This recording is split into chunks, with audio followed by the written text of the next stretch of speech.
Now it's time to make sweetened condensed milk.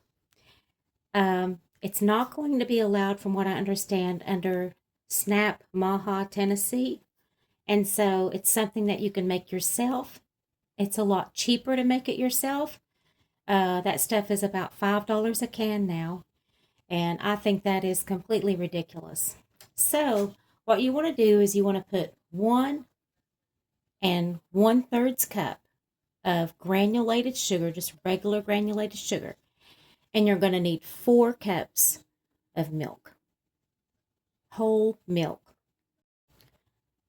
So you're going to put your milk and sugar in a pan, and I'm using a non-stick and I'm using a skillet, because if I use a tall pan that has a smaller radius than this skillet, it's going to take longer for the milk to evaporate.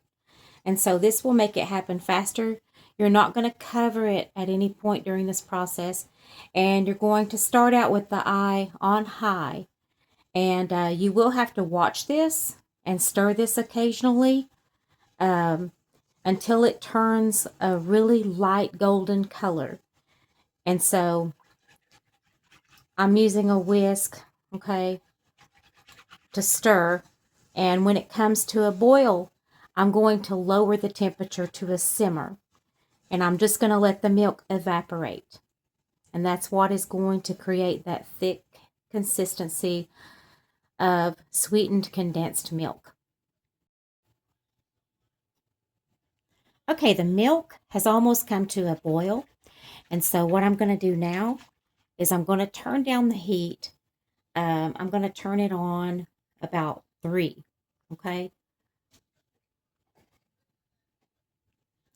And I'm going to keep stirring this occasionally. I'm going to keep a close eye on it. I'm going to wash dishes while this is simmering.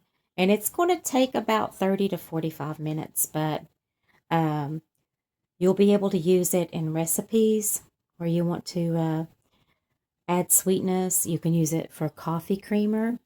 You can add whatever extract you like to flavor your coffee. You can add cocoa powder to it and make chocolate condensed milk. And that is good in coffee as well if you like sort of a mocha thing going on with your coffee. And basically it's just good to use in recipes. It can be used to make marshmallows, you name it. Sweetened condensed milk is a basic kitchen staple for anybody that, wants to add, some kind of sweetener to their cooking. And so I'm going to step away now and get some chores done. And when it's all finished, when it's condensed, I'll show you what it looks like. And you will need an airtight container. Actually, this batch is going to be divided into 2 batches. One of them is going to be chocolate. The other one's going to be regular. Also, just a little side note, you will see some of this mixture on the side of the pan. Don't scrape that off. Just leave that alone. You don't want to keep mixing that in. It can lead to crystallization. So just leave it there. You can occasionally turn the heat back on high if you want to expedite this process, make it go faster. As long as you are with it and you keep stirring it, but you just don't want to turn it on high and walk away from it. You'll end up with a big mess. It will boil over, and nobody wants that. So now I want to show you how it's changing color. As you can see, it was really white before. Now it's coming down to an off-white. And so what we want, like I said, is a very light golden color. So it doesn't have much further to go. Maybe just another 10 minutes or whatever. But like I said, keep stirring occasionally. Don't walk away from it. Just have to stay with it. This is something that you want to do when you're going to be in the kitchen for a while. You're cooking other things. You're washing dishes. Something where you're going to be close. All right. be close to this project for sure. Okay, now we need to talk about consistency. Okay, that's about how you want it, because when it cools, it's going to thicken. Okay, and what I look for in my particular situation is I look for about a ½ inch ring around the pan, and that tells me that a lot of the milk has been evaporated. But I just want you to see the consistency, okay? And see that it has turned a really pale yellow, I don't know, you might call it off-white. And so water is the enemy of this process. So anything you use doesn't need to have any water, moisture residue on it. That goes for your mixer, that goes for your pan. You need to start with a completely dry pan. I'm going to pour it into this very large measuring cup, okay? And you want to make sure that whatever you pour it into has a really high heat tolerance. This one was really cold, and so I ran it under warm water and I dried it out really good, okay? Because that's just a safety precaution. If you pour something really, really hot and something really, really cold, even though it's tempered glass, it could still bust on you. And we don't want that. So here we go. Because like I said, I'm going to be dividing this batch. Okay? And you see that residue around the sides? I'm not going to do anything with that. That's just waste. Okay? Because it'll mess up our batch of condensed milk. So, I'll come back in a minute and show you the rest of the process. By the way, you remember I used 4 cups of milk and 1 1/3 cup sugar. And what this has condensed down to is about 2 cups. Okay, so that's what it's all about. You've got to let it reduce, and you have to be careful, you know, making sure you're stirring, making sure you're not touching the mixture with water or anything that has water on it. And so what I'm going to do is I'm going to divide this batch in half. And like I said, one of the batches is going to be with cocoa powder, and the other is going to be plain. Okay, so now I'm going to stir this really well, and I'm going to pour half of it, which is going to be about a cup, into this smaller measuring dish right here. Because like I said, it has to be able to withhold, stand up to high temperatures. So that's why I'm using this. So I'm going to put about 1 cup in there. And I'll have 1 cup left. All right. And this is going to be plain.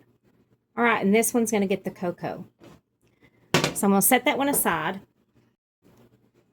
So I've started with 1 tablespoon of unsweetened cocoa because that's going to be allowed under the Snap Maha because there's no sugar in it. So you can just add it to sweetened condensed milk that you can make yourself. Okay, and this can be used, like I said, for coffee creamer, for making desserts. You can use it to make chocolate marshmallows. All right.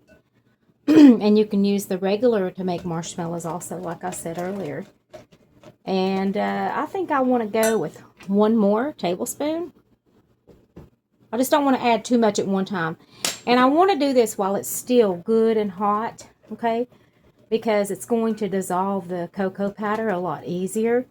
If you have a fine mesh strainer or sifter, you might want to sift your cocoa, you know, because that'll make it dissolve a lot quicker and easier. I'm thinking about using this to make tiramisu. And so, here we go. And then I'll give it a little test taste and see if that's enough. But that looks like it's going to be enough to me as far as cocoa goes. That's pretty good. That is pretty good. But if you want it more chocolatey, you know, add another tablespoon of cocoa powder.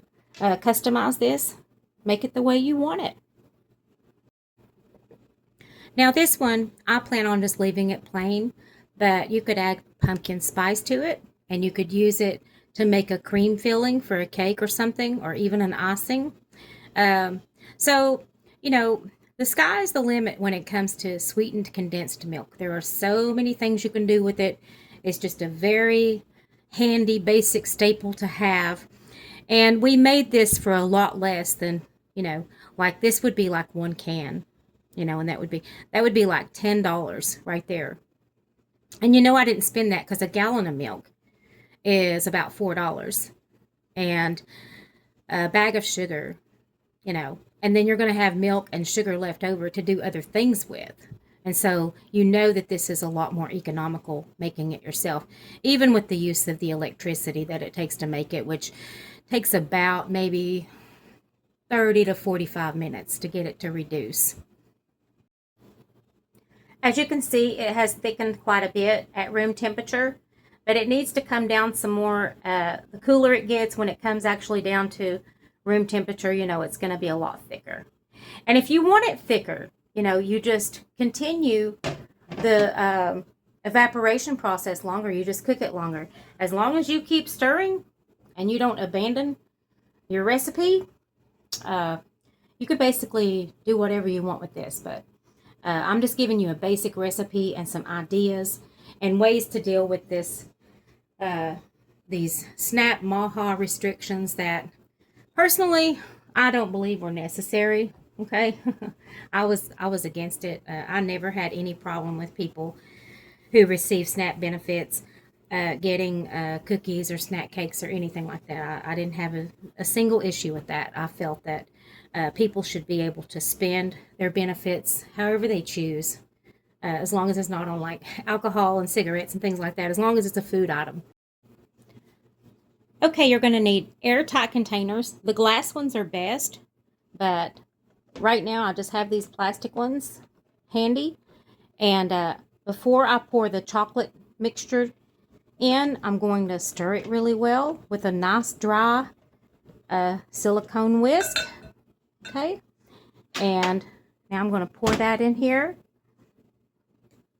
And you can kind of see the consistency. It's still a little bit warm, so it hasn't really thickened yet, but you can see that it's a lot thicker than milk. And we have about a cup there. And then here, I'm going to pour the regular flavor. All right. And then I'm going to be putting these in the refrigerator. And I'm going to make sure the lids are nice and dry before I put those on. By the way, you can also use things like dry instant coffee, instead of cocoa if you don't like chocolate. So that's another way. And so now I'm going to get the lids on here and put them in the fridge and then show you what they look like after they've cooled down completely. So there they are, all ready for the refrigerator. They'll keep in the refrigerator for a few weeks, 3 weeks to a month probably. Just watch them, for signs of spoilage or whatever. But when I make this, it really doesn't last that long around here, so I don't really think that much about it. Now, if that's not going to be enough, you can actually make more batches, but I don't recommend going beyond 4 cups of milk and 1 1/3 cups of sugar. And that was like a 10, 12-inch skillet maybe, because, it just takes a lot longer to evaporate. So I think, in my opinion, it's better to make smaller batches, okay? But, do what you got to do. But it just seems to work best when I don't use more than 4 cups of milk per batch.